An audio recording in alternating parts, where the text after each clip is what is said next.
Hello, Fractured Protagonist here again.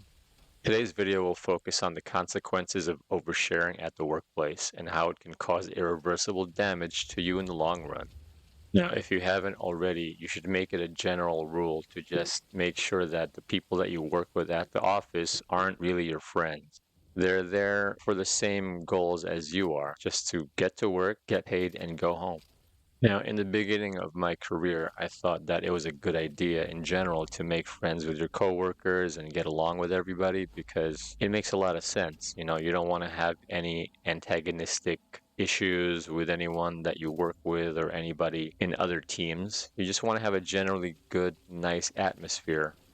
For all intents and purposes, it's nice to get along with everybody because then it's always a smooth sailing ship, so to speak, and everything runs nicely and things seem just in tip-top shape. And you'd think to yourself, it's nice when you feel comfortable around the people that you work with because then it feels like a team and everyone is unified and sharing ideas and it feels like everybody is one. But the real problem is when you get too comfortable around the people you work with. Then you start sharing things that you really shouldn't. Maybe your finances or a lot of personal baggage that you might have that you're dealing with outside of the office that no one should really know about. And I get it. It's nice to be able to confide in a coworker that you feel close with and feel like they're your actual friend, even though you guys do work at the same company together. And then it becomes really problematic when you completely overshare a lot of this personal information, and it's called personal information for a reason. You got to realize that these guys are just your coworkers. They're not therapists. You're not going to sit there on a couch and explore all of the relationship issues that you've had in the past and, get any kind of clarity from them. Maybe you guys can go out for drinks after work or happy hour and whatnot, but it should really just go as far as that and nothing more. And the reason why I say this is because you might be damaging your own reputation in the process. And, your coworkers might think different things about you instead of just keeping things on a strictly professional level. Who knows? I mean, your coworkers may start thinking that you're a little too emotional for your own good, and they might start talking amongst themselves about it and looking at you in a different way. You might even start looking unfocused or unstable to them. I mean, who knows? And sure, I used to be really social in the past with my other jobs, and it was fun because we would go for happy hour sometimes and, just shoot the shit and talk about how work can suck and whatnot. But what I realized down the road was that being social is nice to a point. It's really only useful if you are considering climbing the corporate ladder. And sure, if that's your overall goal, then go for it. It's definitely going to help you get up there. But on the other side of that coin, coworkers might start even losing trust and credibility towards you because they may start thinking that you could be a person that would maybe talk behind their back. Maybe they shared personal information to you that they should have otherwise kept to themselves, but they might worry that you talking so much may lead to that kind of situation. And I've done these things before where I've shared personal things like my relationship struggles at home. And, while it sounds nice to offload these things to coworkers that you may consider friends, you may not think that they just maybe didn't want to hear it in the first place. And they're just trying to be polite and, quote unquote, listen to the things that you had to say just so, they wouldn't come off a little mean to you. And if you do this enough times, it might actually backfire on you. The next time you go to the office, your coworkers might look at you a little differently and start avoiding you. They might even start talking behind your back and maybe whispering things, or you might assume that they're doing that because they're literally actively trying not to be around you. In either case, it just doesn't feel nice.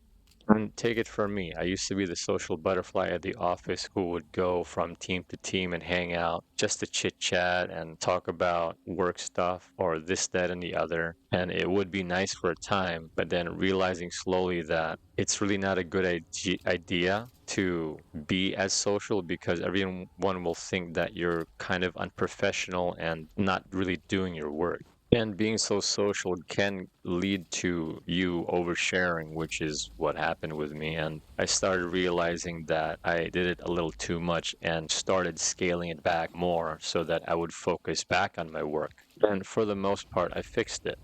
But for those who keep oversharing, it might lead to a lot more negative situations like maybe trouble at HR. They might start noticing that you're not at your workstation a lot, and they're going to start questioning what you're doing and where you are. And they're going to pull you into their office and do a one-on-one sit down with you and just really ask you up front what's going on. And the funny thing is, they do it in a way where they sound really, really nice to your face and really generally cheerful and, try to be friendly with you. But mark my words, HR is not there for you. It's there to make sure that the office is running as smoothly as possible. And if there are any issues that are happening at the office, they're going to nip it in the bud and get rid of the problem. They might start blaming you for inappropriate conversations in the workplace, and maybe you're oversharing personal information, maybe you're talking too much politics or even religious beliefs or whatnot. And so the key thing to do here is to just kind of step back and not share so much of that. People might start even accusing you of harassment and leverage that against you in the HR department. Now, if it hasn't gotten that far, the words that you've shared and information that you've put on the table might be even used against you, and people are going to start gossiping about you and who you are as a person. They may start making up stories about you, and maybe you said something that you didn't say, but these words are going to be weaponized against you anyway. One of the biggest examples I can say is from personal experience. I used to work with a boss that seemed to just talk a lot of shit behind people's back. And she would tell me all these things and, expecting me to listen to every word that she would say. And I mean, I would because she was my boss. But I started thinking to myself that she really likes to talk behind these people's backs. And a lot of this information that she shared with me was pretty personal. And it did really suck because even if I didn't want to listen to her, I couldn't help it because we literally sat right next to each other in the office. Now, the best thing you can do is to try to avoid oversharing altogether. So, no sharing of any financial details because nobody should be able to know how much you make at the office. If someone finds out these details and how much money you make, they could start feeling a little jealous because they may think to themselves, how come this person's making more than I am and we do the same amount of work? That's not fair. They might start causing a ruckus and complaining to HR or directly to your boss about these matters. And before you know it, it blows up in your face and there's a whole mess you got to clean up. There's nothing worse than trying to explain yourself at HR and why it was that you were talking about financial details and how much money you were making in the first place. So if I were you, I would avoid doing this so you don't put a target on your back. Now, I'm generally a private person when it comes to finances, so I never really had a problem with it per se. But when it came to private life drama, that was kind of my sticking point. I guess I felt a little too comfortable sharing those details with certain coworkers who I also felt comfortable with, but knowing what I know now, I regret doing that because those personal details should just be always just kept to myself. And you might never know if you're making your own coworkers feel uncomfortable with this information that you want to share. So it's probably best to just keep your trap shut. And details about your personal health or medical issues might be also something you want to keep to yourself. You just never know if that information can be used against you, and maybe someone will say that you're unfit to work at the office. And the last thing I want to point out, which is something I've been guilty of in the past, is complaining about office issues. Now, we've all talked about shitty coworkers or work conditions or shitty pay, but in all honesty, all the complaining that you do with your coworkers should still be kept to yourself because, again, that information can be leveraged against you.